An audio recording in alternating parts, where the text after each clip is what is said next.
नमस्ते, मी प्राध्यापिका सौ जयश्री वाव्हळ तुम्हा सर्वांचं क्रिएटिव्ह मराठी चॅनलमध्ये स्वागत करते. या व्हिडिओमध्ये आपण पाहत आहोत इयत्ता 12वीचा OCM विषयाचे दुसरे प्रकरण आहे व्यवस्थापनाची कार्ये. त्याचा पहिला प्रश्न आहे तो भाग 1 मध्ये आपण अभ्यास केलेला आहे. भाग 2 मध्ये पुढील प्रश्न आपण अभ्यासणार आहोत. या अगोदर तुम्ही जर या चॅनलवर नवीन असाल तर सबस्क्राईब करा, म्हणजेच तुम्हाला इथून पुढील नवनवीन व्हिडिओचे नोटिफिकेशन मिळतील. तसेच क्रिएटिव्ह मराठी या चॅनलमध्ये इयत्ता 11वी आणि 12वीचे मराठी, भूगोल, SP, OC आणि इकॉनॉमिक्स या सर्व विषयांचे सर्व प्रकरणांचे स्वाध्याय अपलोड केलेले आहेत. दुसरा प्रश्न आहे संज्ञा किंवा संकल्पना स्पष्ट करा. यामधील पहिली संज्ञा आहे व्यवस्थापन. उत्तर आहे संघटनात्मक उद्दिष्टे साध्य करण्यासाठी हाती घेतलेल्या कामांनाच व्यवस्थापन असे संबोधले जाते. दुसरा आहे व्यवस्थापन हा विविध तत्वांचा समूह आहे जो नियोजन, संघटन, कर्मचारी व्यवस्थापन, निर्देशन, समन्वय आणि नियंत्रण या सर्व कार्यांशी संबंधित आहे. ही कार्ये संघटनात्मक उद्दिष्टे साध्य करण्यास मदत करतात. ॲलन यांच्या मते व्यवस्थापक जे करतो ते व्यवस्थापन. ही व्याख्या व्यवस्थापकाची कार्य नियोजनाने सुरू होतात तर नियंत्रणाने संपतात. नियोजन हे सर्व प्रकारच्या संघटनांमध्ये आवश्यक असते. दुसरा आकडा आहे नियोजन. उत्तर आहे व्यवस्थापनाचे सर्वात महत्त्वाचे कार्य म्हणजे नियोजन होय. नियोजन हे मूलभूत कार्य आहे. सुयोग्य नियोजन व त्याची प्रभावी अंमलबजावणी या बाबी व्यवस्थापनाचे उद्दिष्ट साध्य करण्यासाठी महत्त्वपूर्ण असतात. नियोजन ही एक बौद्धिक प्रक्रिया आहे. यात बुद्धी, कल्पनाशक्ती आणि सृजनशील विचारांचा समावेश होतो. व्यवस्थापकाला योग्य नियोजन तेव्हाच करता येते तेव्हा त्याच्याकडे योग्य निर्णय क्षमता, भविष्याचा वेध घेण्याची वृत्ती आणि कल्पनाशक्ती असते. नियोजन हा एक असा तपशीलवार कार्यक्रम असतो ज्यामध्ये भविष्यातील निर्णयांची माहिती असते. पुढील तिसरा प्रश्न आहे संघटन. मनुष्यबळ, पैसा, साहित्य, यंत्रसामग्री व पद्धती ही आवश्यक साधन सामग्री ओळखणे, एकत्र आणणे, त्यांचे विभाजन करणे आणि संघटनेची उद्दिष्टे साध्य करण्यासाठी त्यांची योग्य मांडणी करण्याच्या प्रक्रियेला संघटन असे म्हणतात. संघटन ही एक अशी प्रक्रिया आहे की ज्यायोगे विविध कार्यसंसाधने, व्यक्ती, पैसा एकत्रितरित्या एका व्यवस्थेत आणली जातात. प्रत्येक बाबींची क्रमवार व्यवस्था लावणे व वित्तयंत्रे, वस्तुमान व शक्ती इत्यादी साधनांचा संघटनेची उद्दिष्टे साध्य करण्यासाठी उपयोग करणे होय. पुढील प्रश्न चौथा आहे कर्मचारी व्यवस्थापन. त्याचे उत्तर आहे कर्मचारी व्यवस्थापन हे बौद्धिक व कार्यात्मक व्यवस्थापन प्रक्रिया आहे. हे कार्य वस्तू व्यवस्थापनाशी निगडित नसून मानवी व्यवस्थापनाशी संबंधित असते. जी कर्मचाऱ्याची निवड, विकास, कार्य मूल्यमापन, मोबदला देणे, कर्मचारी टिकवून ठेवणे आणि योग्य वेळी योग्य कर्मचारी योग्य कामासाठी उपलब्ध होतील हे पाहणे इत्यादी कार्याशी निगडित असते. कर्मचारी व्यवस्थापन हे कार्य व्यवस्थापकाकडून केले जाते व व्यवस्थापन स्तरावर सक्रिय असते. पुढील 5वा पॉईंट आहे निर्देशन. व्यवस्थापकीय निर्णय अंमलात आणणे म्हणजे निर्देशन होय. निर्देशन हा व्यवस्थापन कार्याचा आत्मा आहे. संघटनेतील कर्मचाऱ्यांना संघटनेच्या उद्दिष्टांसाठी सूचना देणे, आदेश देणे, मार्गदर्शन करणे, त्यांच्या अडचणी समजून घेणे, त्यांचे निराकरण करणे, प्रगतीचा आढावा घेऊन प्रोत्साहन देणे होय. निर्देशन हे एक व्यवस्थापन कार्य आहे ज्यात व्यवसाय संघटनेची ध्येय गाठण्यासाठी मानवी संसाधन सक्रिय केले जाते. पुढील प्रश्न आहे पुढील घटना किंवा परिस्थितीचा अभ्यास करून आपले मत लिहा. उदाहरण दिलेले आहे. श्रीराम एक उदयोन्मुख उद्योजक. त्यांनी आपल्या नवीन व्यवसायासाठी जमीन, पैसा, यंत्रसामग्री आणि कामगार वर्ग इत्यादी आवश्यक संसाधनांचा विचार करून आपल्या व्यवसाय संस्थेची रचना तयार केली आहे. त्यांनी श्री श्याम यांना व्यवस्थापक म्हणून नियुक्त केले. श्रीराम यांनी कर्मचाऱ्यांची भरती, निवड, प्रशिक्षण आणि विकास यांसारख्या जबाबदाऱ्या श्री श्याम यांना दिल्या आहेत. श्रीराम यांनी कर्मचाऱ्यांना दिलेल्या मानकानुसार कर्मचाऱ्यांनी केलेल्या कामावर देखरेखीसाठी श्री शुभम यांचीही नियुक्ती केली आहे. तसेच गरजेनुसार श्री शुभम कर्मचाऱ्यांना उपाययोजना सुचवतात. या संदर्भात खालील व्यक्तींकडून व्यवस्थापनाची कोणती कार्ये सादर केली जातात? तर यामध्ये श्रीराम, श्रीश्याम आणि श्री शुभम यांचे कार्य आपल्याला सांगायचे आहे. तर यामध्ये श्रीराम हे व्यवसाय संस्थेमध्ये मुख्य नियंत्रक म्हणून कार्य करीत आहेत. कामाची प्रमाणके निश्चित करणे, कामाचे मूल्यांकन करणे, उपाययोजना सुचवणे अशा प्रकारची आवश्यकतेनुसार नियंत्रणाची कामे करीत आहेत. श्रीश्याम हे या संस्थेमध्ये कर्मचारी व्यवस्थापनाचे काम करीत आहेत. कर्मचाऱ्यांची निवड, नियुक्ती, प्रशिक्षण व विकास याबरोबरच त्यांचे वेतन निश्चित करीत आहे. श्री शुभम संस्थेमध्ये समन्वयाचे व नियंत्रणाचे अशी दुहेरी भूमिकेतून काम करीत आहेत. झालेल्या कामाचे परीक्षण व उपाययोजना श्री शुभम सुचवत आहेत. नंतर दुसरा प्रश्न आहे, XYZ कंपनीत श्री लेले यांच्या अंतर्गत काम करणाऱ्या कर्मचाऱ्यांना सूचना देतात, मार्गदर्शन करतात आणि त्यांच्या उत्कृष्ट कामगिरीसाठी त्यांना प्रेरित करतात. तर दुसरीकडे श्री सय्यद संघटनात्मक उद्दिष्टे साध्य करण्यासाठी विविध विभागातील कर्मचाऱ्यांनी केलेल्या कामात सुसंवाद साधण्यासाठी प्रयत्न करतात. श्री देसाई व्यावसायिक संघटनेला आवश्यक संसाधनांची व्यवस्था पाहतात. पुढील कार्यांमध्ये गुंतलेल्या कर्मचाऱ्यांची नावे लिहा. यामध्ये आपल्याला एक पहिला दिलेला आहे संघटन, दुसरा आहे निर्देशन आणि तिसरा आहे समन्वय. संघटनामध्ये श्री देसाई हे आहेत, तर निर्देशनामध्ये श्री लेले हे कर्मचाऱ्यांवर नियंत्रणाचे काम करतात.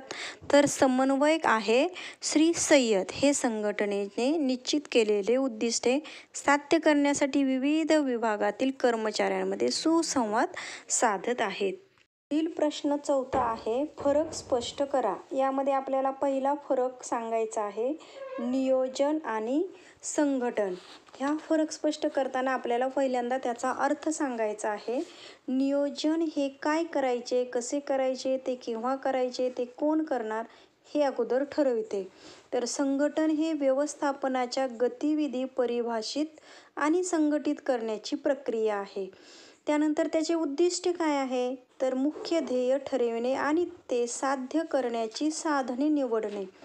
आणि संघटनाचे उद्दिष्टे आहे, मुख्य उद्दिष्ट हे सर्व साधने ओळखून त्याचे एकत्रीकरण करणे हे आहे.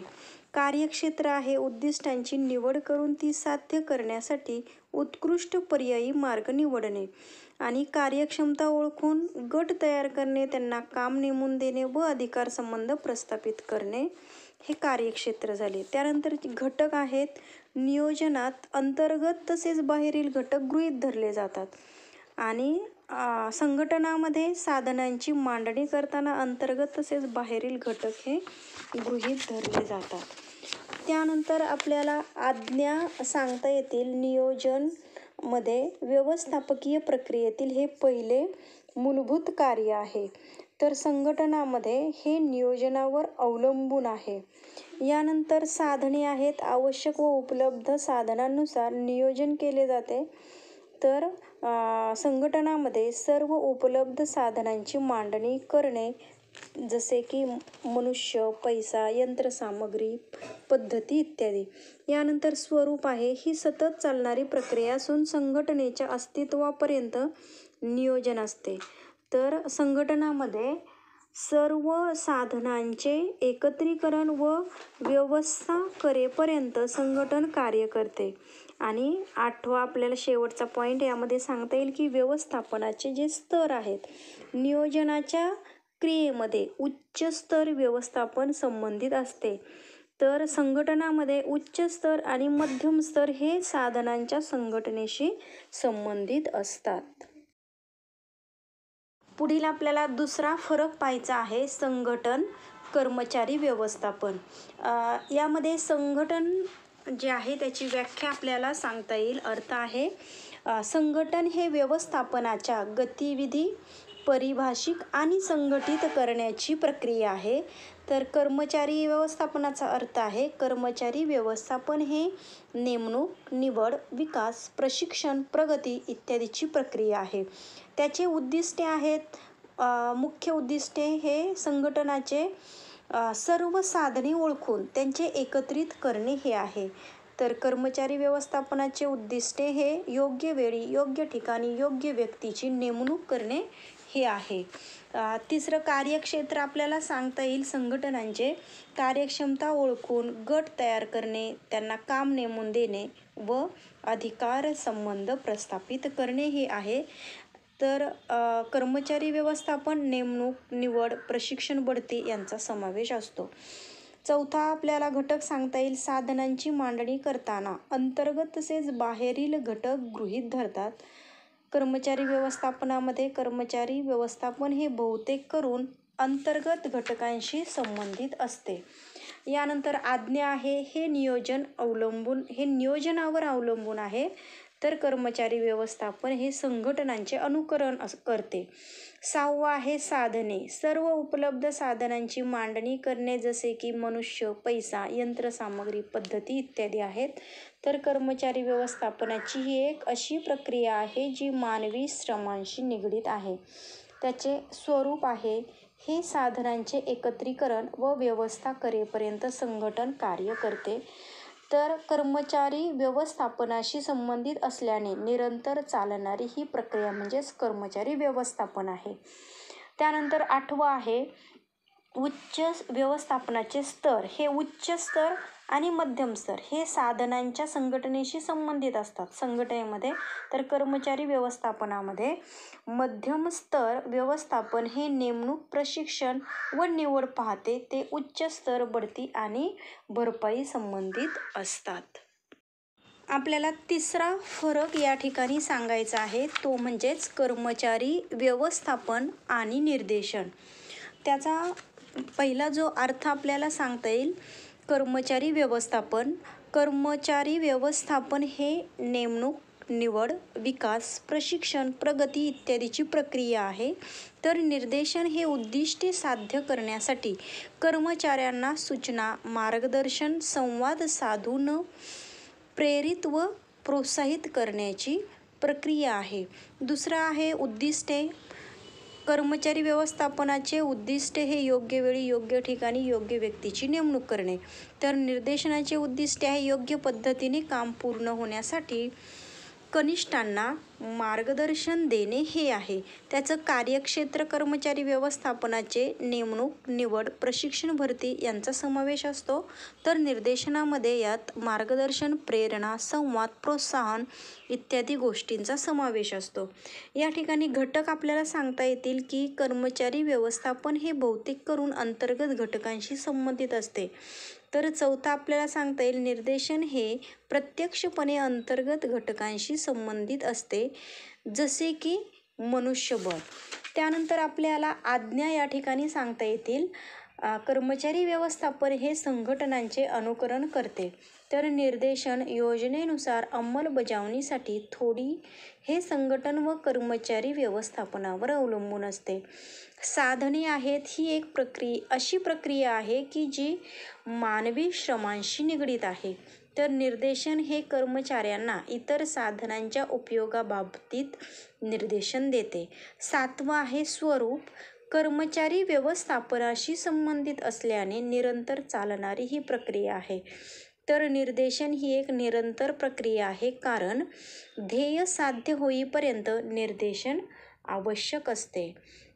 यानंतर आठवं व्यवस्थापनाचे जे स्तर आपल्याला सांगता येतील ते म्हणजे कर्मचारी व्यवस्थापनाचा स्तर नेमणूक, प्रशिक्षण व निवड पाहते. ते उच्च स्तर, बढती आणि भरपाई संबंधित असतात. तर निर्देशन हे मध्यम स्तर, व्यवस्थापक हे कर्मचाऱ्यांना निर्देशन प्रदान करत असतात. त्याला पुढचा पाचवा फरक पाहायचा आहे, तो म्हणजे समन्वय आणि नियंत्रण. आता समन्वयाचा अर्थ आहे, समन्वय म्हणजे ठरविलेली उद्दिष्टे साध्य करण्यासाठी प्रयत्नांना एकत्रित करण्याचे कार्य आहे. तर नियंत्रणाचा अर्थ आहे नियंत्रण हे प्रमाण कामगिरीपासून प्रत्यक्ष कामगिरीपर्यंत विचलन मोजते आणि सुधारात्मक कृती घेते. उद्दिष्टे आहे. मुख्य उद्दिष्टे कर्मचाऱ्यांच्या प्रयत्नांच्या एकतेतून संघटनेचे कामकाज सुरळीत करणे हे आहे. तर नियंत्रणाचं मुख्य उद्दिष्टे म्हणजे नियोजनात ठरविल्याप्रमाणे ध्येय प्राप्त करणे आहे. याचं कार्यक्षेत्र उच्च स्तर, मध्यम स्तर व निम्न स्तर व्यवस्थापनाच्या एकत्रीकरणाचा समावेश होतो. तर नियंत्रण मानके ठरविणे, प्रमाणित मोजमाप व प्रत्यक्ष कामगिरी यांची तुलना करून सुधारात्मक कृती करण्यावर भर असतात. तर घटक या ठिकाणी समन्वयाचे आहे. मानवी संसाधनांमधील सुसंवादामुळे हे अंतर्गत घटकांशी नियंत्रित आहेत. नियंत्रण सांगता येईल की सुधारात्मक कृती करताना अंतर्गत तसेच बाह्य घटक लक्षात घेतले जातात. त्यानंतर आपल्याला आज्ञा सांगता येतील की समन्वय हा संघटनेचा महत्त्वाचा घटक आहे.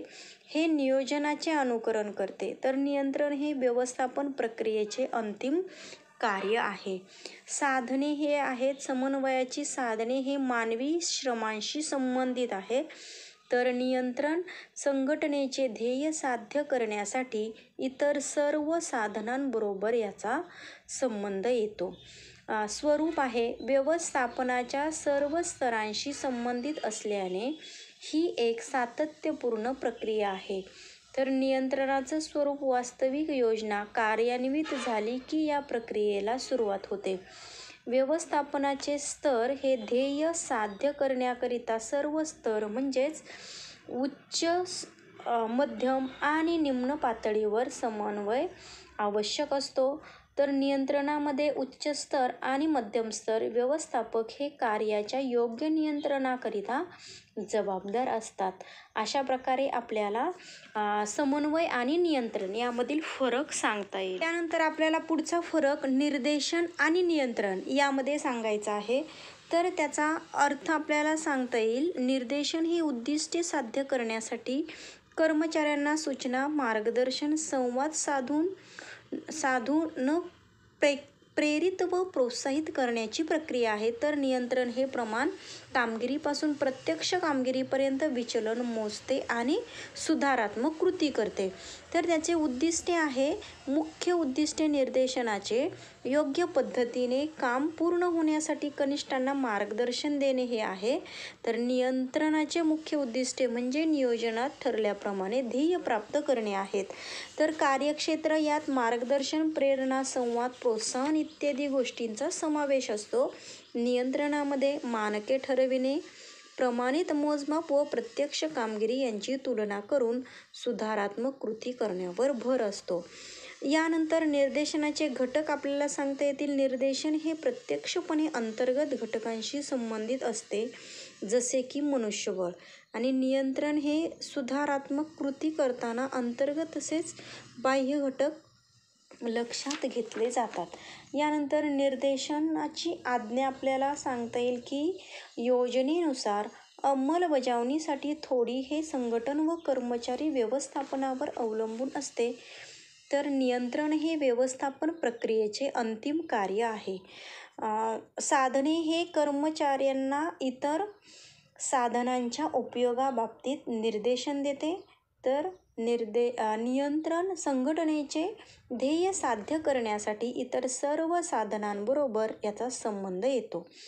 स्वरूप आहे. निर्देशनाची ही एक निरंतर प्रक्रिया आहे कारण ध्येय साध्य होईपर्यंत निर्देशन आवश्यक असते.